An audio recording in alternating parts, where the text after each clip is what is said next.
हमारी हजारों एकड़ जमीन में जल भरा हुआ है। मुआवजा तो साहब 22 का नहीं मिला और मुआवजा के लिए थोड़े जीते हैं हम। ये आप कलेक्टर ऑफिस से तो काफी दूर बैठे हैं, यहाँ आपको कौन देखेगा? वो हिंदुस्तान है जिसमें मन चाहे जो आदमी अफसर की गाड़ी में बैठ के हम जैसे 60 वर्ष के 62 वर्ष के आदमी से नमस्कार करा रहा है, गिड़गिड़ा रहे हैं हम उसके। उस गाड़ी की लोकेशन देखी जाए, हमसे टाइम लिया जाए, किस टाइम पे वो हमसे मिली थी और उसकी जांच की जाए कि उसमें कौन व्यक्ति था जो मेरे तहसीलदार की हैसियत से मुझसे नमस्कार ग्रहण कर रहा। सरकारी गाड़ी का दुरुपयोग हो रहा है।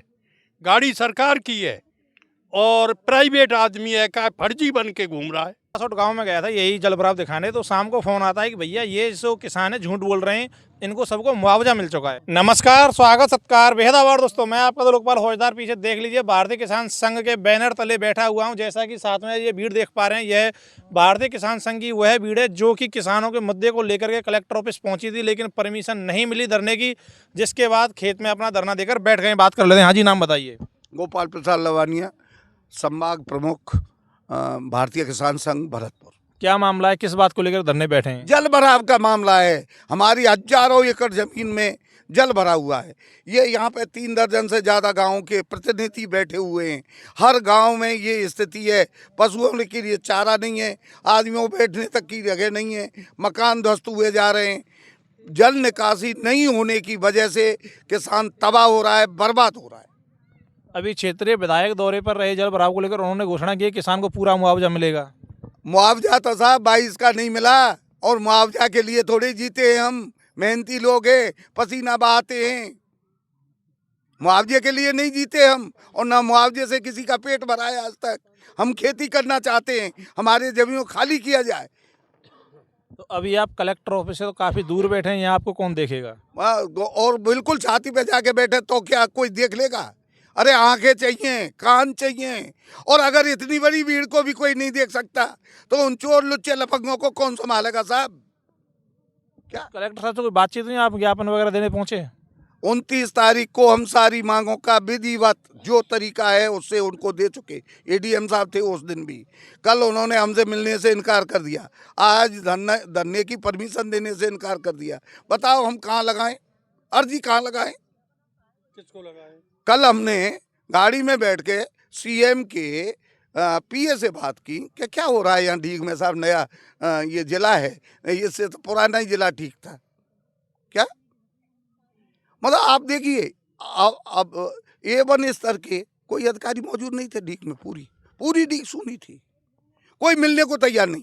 अगर हमें धक्के देके निकाल दिया जाता पर हमारी बात सुन ली जाती, केवल और केवल बात सुन ली जाती। अगर महत्व की ये बात नहीं थी तो हमसे कह दिया जाता कि ये बात अब दोबारा मत लाना। अभी आप एक बात बता रहे थे कि भैया तहसील ऑफिस जा रहे थे, रास्ते में आपको तहसीलदार की गाड़ी मिलती, क्या वाक्य हुआ? वाक्य समझाइए एक बार। फिर समझिए, हम पदम जैन के पास जा रहे थे ये पूछने के तहसीलदार रहता कहाँ है, क्योंकि ये प्राइवेट बिल्डिंग में रहती। बताइए, मेरे पास नाम था, नंबर था, उन्होंने टेलीफोन नहीं उठाया, नहीं तो हम पहले उनसे ही बात करते। हम चले तो शहीद स्थल के पास तहसीलदार की प्लेट लगी हुई गाड़ी, तहसीलदार डी, उसमें एक व्यक्ति, मैं तो परिचित नहीं था तहसीलदार से, पहले मैं कभी मिला नहीं था, कोई काम नहीं पड़ा था। एक महिला, तो हमने समझा कि महिला है तो ये महिला ही तहसीलदार होंगी। और मैंने बड़ा शालीनता से नमस्कार करने के बाद में बाकी 2-3 साथी हमारे हाथ जोड़ के खड़े रहे उनके पास। तो उन्होंने कहा कि ये मैं नहीं ले सकता। वहाँ एक बैठा, एक बगल में पुरुष बैठा था, मैं नहीं जानता कौन है वो, ड्राइवर था, वो था, 2 बच्चे थे। मैंने कहा साहब ये ले लेते आप, बढ़िया रहता, हमें परमिशन हो जाती और हमारे ऊपर से निर्देश हैं कि हम अनुशासित काम करें। तो उन्होंने कहा मैं तो नहीं ले सकता, मैंने अभी चार्ज नहीं लिया है। मैंने समझा रात को ट्रांसफ़र हो गया। वो बात मेरे जहन में थी, यहाँ कोई 80,000 वाला कांड जो हुआ है एसडीओ वाला, तो एसडीओ को हमने बीच में इसलिए छोड़ दिया कि अभी शायद व्यवस्था नहीं बैठी होगी। एडीएम के कोशिश की हमने, वहाँ नहीं मिल पाए, वो जयपुर थे, और कलेक्टर साहब ने इनकार कर दिया तो तहसीलदार बचे। तहसीलदार साहब ने इस तरह से कह दिया। कल शाम को तो वही तहसीलदार थे हमारे लिए। ये तो आज धरना स्थल पर एक दूसरी महिला ने जाके कहा कि मैं तहसीलदार हूँ, तो हमें पता चला कि वो तहसीलदार नहीं है। हाँ, वो नकली था। नकली असली तो वो भी जाने, वो भी कहीं का होगा साहब। क्या कहीं ऐसा तो नहीं भरतपुर की तरह, जो भरतपुर का आपने देखा होगा फर्जी सेल टैक्स बन के घूम रहा था एक व्यक्ति, मैंने कहा ऐसा ही मामला यहाँ हो। तहसीलदार साहब से ऐसा भी संभव है। मैंने तहसीलदार साहब से आज कहा है ऑन स्पॉट यहीं पर कि साहब यहाँ पे उगाई तक हुई है, वर्दी पहन पहन के हुई हैं, टोपी लगा के हुई हैं, पिस्टल लगा के हुई हैं। कल का तहसीलदार ऐसा ही तो नहीं था, आप जांच कराना। और लिखित में तो मैं आज पता चला है, ये धरना देने के बाद में मुझे टाइम मिलेगा, मैं ये कार्रवाई की लिखित में बात करूँगा। यहाँ डीग में चौराहे चौराहे पर प्राइवेट आवासों में CCTV कैमरा लगे हुए हैं। उस गाड़ी की लोकेशन देखी जाए, हमसे टाइम लिया जाए, किस टाइम पे वो हमसे मिली थी, और उसकी जांच की जाए कि उसमें कौन व्यक्ति था जो मेरे तहसीलदार की हैसियत से मुझसे नमस्कार ग्रहण कर रहा था।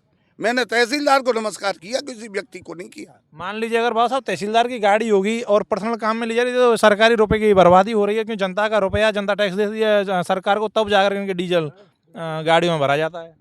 तो साहब ये तो बिल्कुल सत्य बात है। अब जो अनजान आदमी से, अब हम पढ़े लिखे होते हुए भी और पहली बार उसको देख रहे हैं, और पहली बार देख करके उसको नम्रता से ही व्यवहार करेंगे। अब उसको क्या पता है ये फर्जी है कि ये असली है? इस बात की तो है कि जांच करो। अब आप सरकारी गाड़ी का दुरुपयोग हो रहा है। गाड़ी सरकार की है और प्राइवेट आदमी है का फर्जी बन के घूम रहा है। आदरणीय, मैं एक थोड़ी सी बात कहना चाहूँगा। मुझे प्राचीन भारत की बात याद आ गई।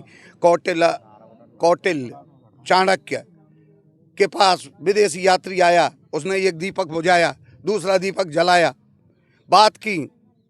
उसने पूछा आप राजकाज की बातें करना चाहते हैं, राज्य के बारे में या व्यक्तिगत के? नहीं, मैं तो व्यक्तिगत में ले आया हूँ। उसने दीपक बुझाया, दूसरा दीपक जलाया।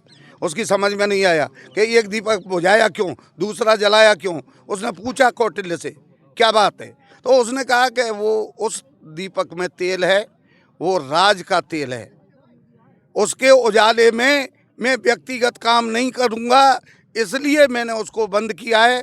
आपकी मेरी व्यक्तिगत मुलाकात है। ये वो हिंदुस्तान है जिसमें मन चाहे जो आदमी अफसर की गाड़ी में बैठ के हम जैसे 60 वर्ष के 62 वर्ष के आदमी से नमस्कार करा रहा है, गिड़गिड़ा रहे हैं हम उसके सामने। ये रोष है हमें, हमारे दिल में टीस है इस बात की। आपको पता नहीं, अगर अब वहाँ का फोटो होता, जिस तरह से हम वहाँ चौराहे पे खड़े हुए थे, 10-5 को तो ऐसा लगा होगा कि इनसे कोई गलती हो गई है इसलिए क्षमा याचना कर रहे हैं। उसने नहीं लिया। कौन था वो, क्यों था वो, और हम कितनी, आप देखिए पूरी वीडियो देखिए, यहाँ हर आदमी देखिए कितना अनुशासित है। हमको धरने की परमिशन नहीं, हमको धरने की परमिशन नहीं, तो दोनों ही बातें।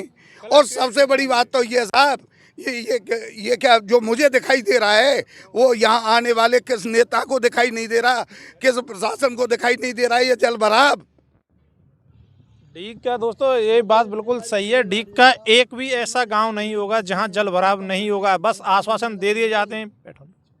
अभी हाल की ही बात है, डूब क्षेत्र को देख लीजिए। अब कहने को फिर वही बात आ जाती है कि भैया बीजेपी और कांग्रेस दोनों पार्टियां अलग हैं, लेकिन इनके कमाऊ पूत एक ही है, जिसको कांग्रेस के समय ठेका दिया गया कि भैया जल भराव से मुक्ति दिलाना जनता को, वही अब बीजेपी में आ गया। लेकिन चल क्या रहा है, कागजों में जल भराव हो चुका है और ग्राउंड पर अभी भी जल भरा हुआ है। बाबू साहब अभी भरा हुआ है, और इतनी बीमारी फैलने की आशंका है कि 15 दिन बाद एक बच्चा बीमार हो जाएगा, एक बच्चा बीमार हो जाएगा और बुखार में मर जाएंगे। उसको भी कलेक्टर की जिम्मेदारी है, कम से कम बीमारी को रोकें, पानी डालें, हमारी पब्लिक बचे, बच्चे बचे हमारे।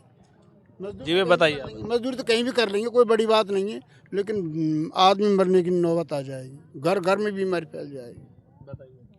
देखिए बहुत सारी समस्याएं छोटी, यहाँ कलेक्टर साहब जन सुनवाई करते हैं, कोरी अखबारबाजी होती है, हर हफ्ते जन सुनवाई होती है, लेकिन हर प्रत्येक गांव में पानी बिजली की बहुत गंभीर समस्याएं, जल भराव की समस्याएं कई वर्षों से हम भारतीय किसान संघ के नेतृत्व में लगे हुए हैं, लेकिन कोई सुनवाई नहीं हो रही है, ना सरकार सुन रही है ना प्रशासन सुन रहा है।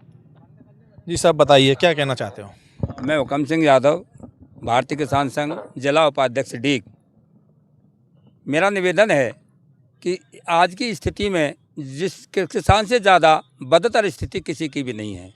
ये शासन और प्रशासन केवल वोटिंग के टाइम किसान को याद करता है, उसके बाद सारे वादे इनके फेल हो जाते हैं और किसान अपनी पीड़ा से पीड़ित रहता है।